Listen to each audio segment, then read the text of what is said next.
ए भैया हम विकास एगो गाना गावतानी जे कि हमरा बिहार में बहुत ही बाढ़ कोहराम मचैले बा, जेकरा कारण बहुत सारा घर दुआर दह गईल और आज दहल भी जाता। तो हम सरकार से एक गुहार लगावतानी जे कि वीडियो के माध्यम से रउआ लोग भी सुनी।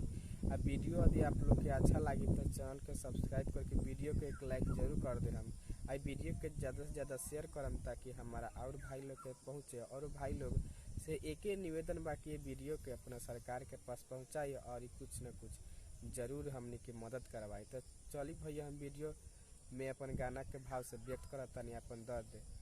तो गाना के बोल बाई से भैया की कहाँ बारे मोदी कहाँ बारे सारा कहाँ रहो, कहाँ बारे मोदी कहाँ बारे सारा का रहो, बाढ़वा से डूबल जाता हमारो बिहार हो, बाढ़वा से डूबल जाता हमारो बिहार हो।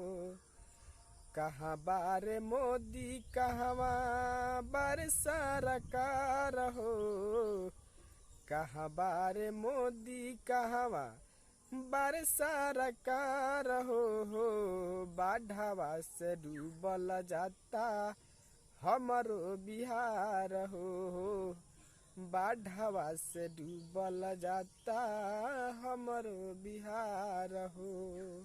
कवनो उपैया जल्दी कवनो उपैया जल्दी करी सरकार हो, हे कवनो उपैया जल्दी करी सरकार हो, बाढ़वा से डूबल जाता हमारो बिहार हो, बाढ़वा से डूबल जाता हमारो बिहार हो।